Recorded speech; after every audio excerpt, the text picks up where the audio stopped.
Hi everyone, this is Deekshit. Welcome to my channel. In this particular video, I'm going to discuss about pod disruption budget. Pod does not disappear until someone destroys them. It can be someone who has access to the cluster, or application owner, or a cluster administrator. Until unless he deletes it, pod won't disappear. Or else sometimes what happens, there can be unavoidable hardware or system software error. So in that case, also pod might disappear. So unavoidable cases, we will call it basically as involuntary disruption.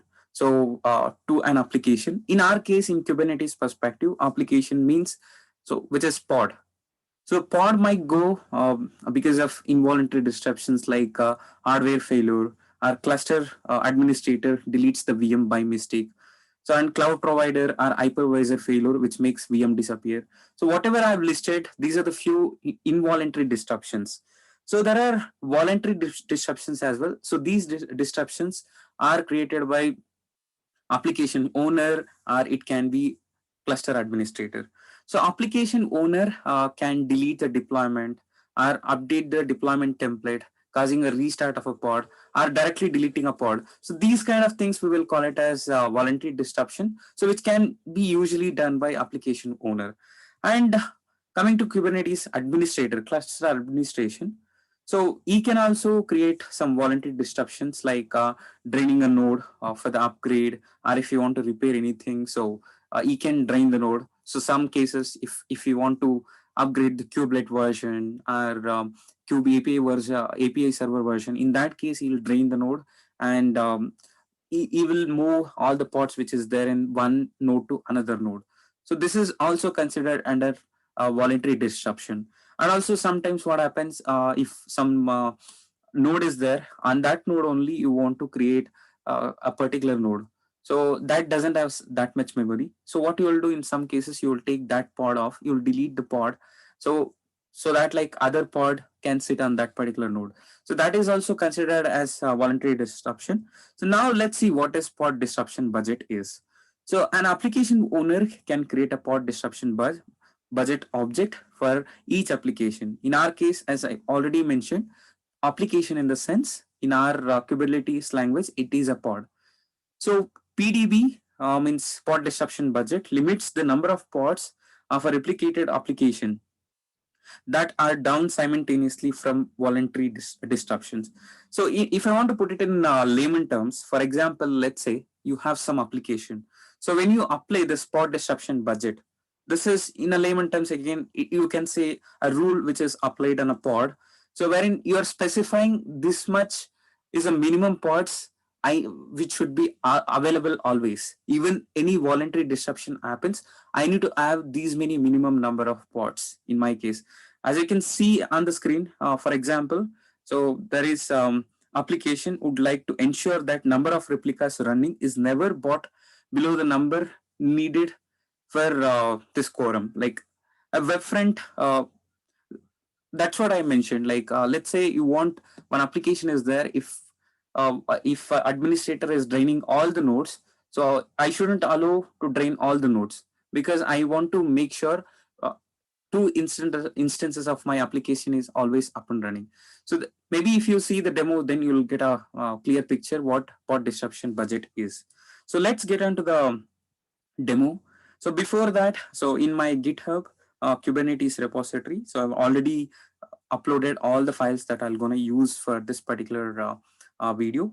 So you can go to Kubernetes repository. In this, there is folder called as PDB, so pod disruption budget. Under that, I've given all the steps also. If you want to replicate the same things in your machines, you can follow these steps. And also the files that I'm going to use, I've already uploaded it. And now let's get onto the Kubernetes master. So I'm already there in Kubernetes master. So let's check how many nodes I have. kubectl get nodes. So when I do this, so basically I have one master, one node. And now I've already cloned the repository onto my Kubernetes master. So now let me go inside PDB and the same files. So before creating this, let me explain what is there in that. To explain that, I have cloned that things to my local machine. So let us close this. So sorry about that. So in this, the folder name is PDB. So in this, I have a simple deployment. As you can see, API version is apps/v1, kind is deployment, and I've given a metadata and I've given few tags. And coming to spec, I have 4 replicas. I'm creating a 4 replicas of my NGINX container. And this is very basic. You can see I have one container, image is NGINX and the name is NGINX. And I'm using labels as run NGINX. And coming to PDB, so I have API version policy/v1 beta 1, and the kind is pod disruption budget. And you can see in the metadata, I've just given a simple tag name PDB demo. And here, if you see this match label should match with whatever I've defined in this particular deployment. So let me open in another view so that you will be able to see both at a time. So let me open this deployment. As you can see, this label, whatever I've given here, should match with this one. So it is matching. So this pod disruption budget will be applied on whatever the pods which matches with this particular pod, this particular labels. So now let's go ahead and create these things. So before that, I'll just confirm it. So if I have any pods with that particular name, so I don't have any resources. So let me create a kubectl apply -f, and I'm just giving dot because I have only 2 files in this particular folder. So now you can see a deployment is created. Get all. When I do this, so I'll be able to see the pods as well as so let me check kubectl get pdb. Hope this works. Yeah. So I can see the PDB is created, which is the name of that PDB is PDB demo, and the age of it is 22 seconds. Okay. So now let's clear the screen, and now I'll deliberately create the voluntary disruption. So as you can see on the when I explained about voluntary disruption, so draining the node was one of the thing, right?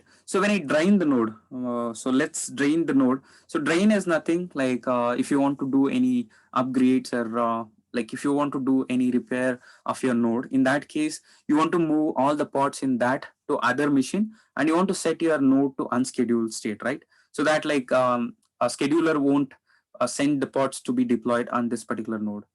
So once the upgradation or any repair is done, so then you can set that to a scheduled status. So from that time, so you can accept pod deployment. So until that, you're marking that as not scheduled, and all the pods from one node will be transferred to another node. But in my case, as we have already seen in my cluster, I have only one node. So in this case, what happens, as my pod disruption definition says, the minimum available is 2. So at any point of time, I need to have 2 instances of this pod, the label which matches with this. So if it is trying to delete that, so then the drain command should fail actually. So when we give drain node, so it should error out saying that there is a pod disruption budget is assigned to a particular pod, so that you won't completely drain your node. It should say that. Okay, now let's go ahead and check it. So you can see this is the important thing, minimum available. So I've given number here, you can give the percentage as well. To keep it simple, I've just given the number. So now let's go ahead and drain the node. So those commands also I've kept in my GitHub, as you can see. So this is the command is used to drain the node. Now let's copy this one. Anyway, my node name is kube node 1 itself. So to confirm it, we can execute kubectl get nodes again. And you can see this is the node name. So when I copy it, so you can see kubectl drain, kube node 1. I'm draining it. So I'm marking it as not to schedule, and also all the pods should be deleted. It should be transferred to other nodes. In my case, I don't have any other nodes, right? So that it should basically terminate all the pods. So when I give this command, so you can see evicting pod, evicting. It is trying to evict the pods. So whichever I have 4 instances, right? It is trying to evict, but you can see it is erroring out because it says can't evict it because I have pod disruption, right? So that's the reason it is not able to evict it. So now when I cancel this, when I do kubectl get all, in this case, 2 instances of my application is up and running. So other two are which is in a pending state because which is deleted and it is trying to recreate. So that's the reason it is in a pending state. Now when I do kubectl get nodes, so my node is set to scheduling is disabled, but as I have a pod disruption policy which is applied on the pod, right? So that's the reason it is set to scheduling is disabled, but still my 2 instances are running. So this is how, if you want to make sure if any critical applications are there, if any mistake, if these are the mistakes maybe sometimes will happen by any of the administrator. So if you want to make sure whatever voluntary disruption happens, so in that case you want to maintain a minimum number of instances of your application. So then this is a concept that you need to go for. And now so you can see, right? So at any point of even uh, cluster administrator is draining the node, I'm making sure I have 2 instances which is always up and running. Now it is scheduling is disabled. Now to test this, maybe we can uncardon it. So this is a command, we can use it for uncardon. So let's copy it and execute it here. So when I do uncardon, now those 2 pods which are in a pending state, right, which will be in a running state because I have marked again my node to schedule, to status ready. Now when I execute kubectl get nodes, so you'll be able to see my node is in ready state, and also kubectl get all my pods should be in a running state. So yeah, so this is what I wanted to show in this particular video. So if you want to make sure even a voluntary disruption happens, if you want to make a minimum number of instances of your application always up and running, then you can go ahead and you can use pod disruption budget. So if you have liked the video, please share and subscribe. Thank you. Have a good day.